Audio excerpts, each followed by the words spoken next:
Uncovering the past.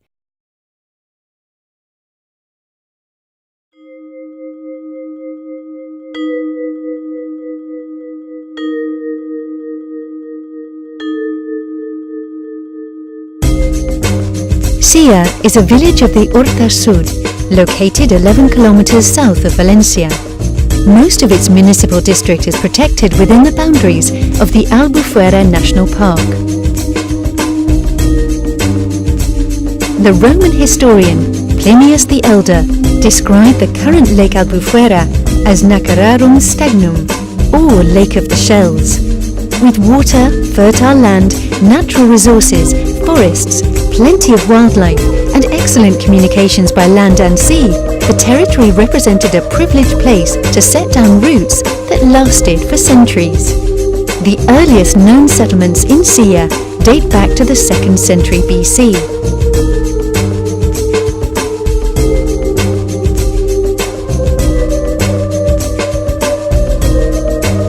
However, numerous findings in the region indicate a settlement at least from the Bronze Age. At that time, the Romans had conquered most of Hispania and had begun to found cities like Valencia, distributing land among discharged soldiers and Italic settlers.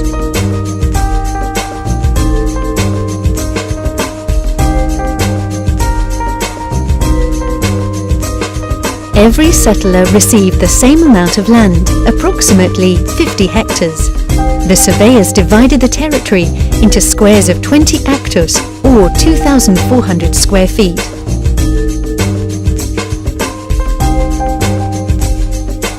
Today we can still observe the Roman parcelling of fields and roads.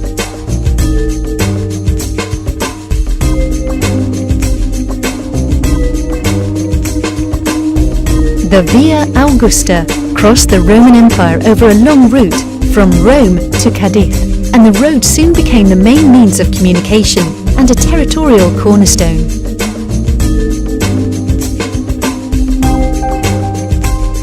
From the 1st century, this rural area became mainly colonized by large rustic villas,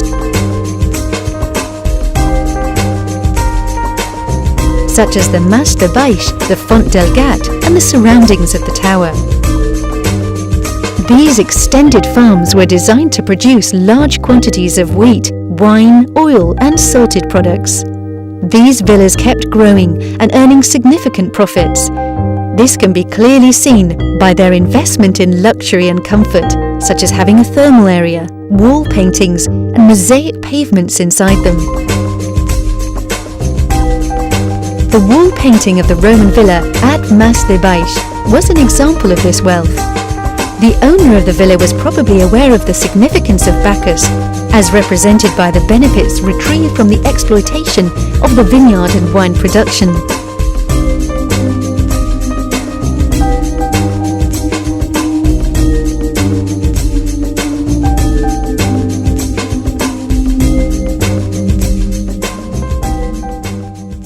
The other large Roman villa was discovered near the Tower of Silla and can still be seen together with its baths.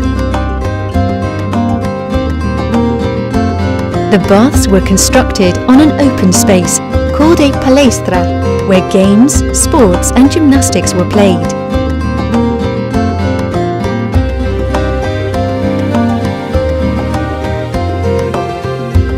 The first and largest room was the dressing room, or apoditerium. From there, the massage room, or unctorium, could be accessed. The following zone was represented by a bath, or alveus. Finally, there was the hot room, or caldarium. It showed an apse with a basin in the middle of it, called a labrum, for ablutions and cooling off, as it was filled with cold water. The caldarium was warmed up by hot air circulating underneath the ground and between the walls, separated by the cylindrical tubuli. Additionally, a ritual deposit composed of 3 coins and a bronze ring was discovered in the foundation trench, close to one of the walls of the baths.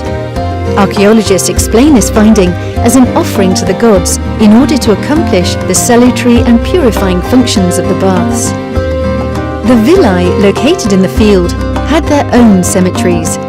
similar to the Via La Font del Gat, where a grave containing an urn full of cremated adult bones was documented. Likewise, a large plate glass and an unguentarium were found next to the urn. The deceased could receive the offerings before burning its corpse on the funeral pyre. Scented oil was poured on the charred bones with the unguentarium to consecrate the grave.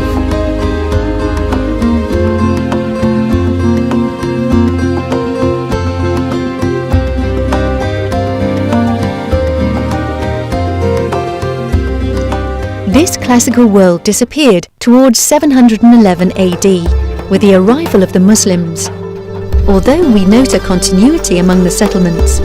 In fact, an Islamic farmhouse was built on the remains of a Roman villa, and another rural house stood at the Mas de Baix during the Islamic period.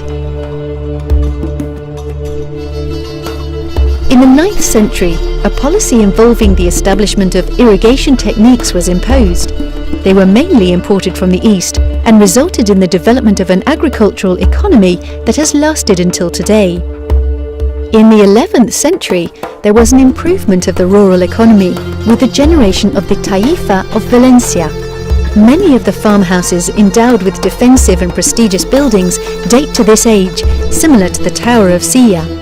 The archaeological data has shown a relationship between the tower and the foundation of the actual village.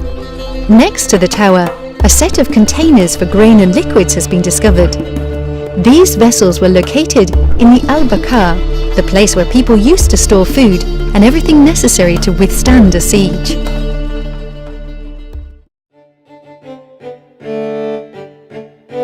In addition to its defensive function, the towers had an important role for controlling and organizing the territory. The towers of Lorta formed a communication and warning system, signaling with smoke during the day and fire by night. The conquest of Valencia inevitably involved the surrendering of a vast territory comprising the adjacent hamlets. Some fortified farmsteads, such as Silla, presented a high resistance to siege. This has been evidenced in the Libre del Fates of James I, which tells of the use of a trebuchet and 8 days of fighting. The settlement was shortly organized according to the Cartes Pobles. In Silla, this document was granted to 12 newly arrived settlers by the order of the hospital. The tower was first converted into a feudal castle by the order of the hospital. Afterwards, other buildings were attached to it by the order of Montesa, such as a barn, mill, oven, chapel, warehouses, and oil mills. The Gothic arch attached to the tower is a present-day reminder of these buildings. The First War of Castile between Peter IV of Aragon and Peter the Cruel of Castile caused the new fortification of Valencia, along with most of the castles inside the kingdom.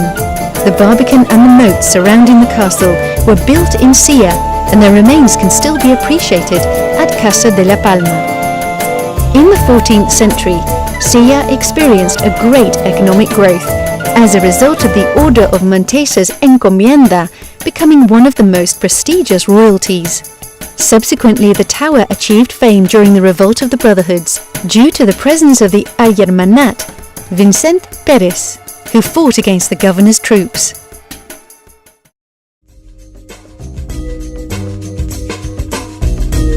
Silla has a wonderful past.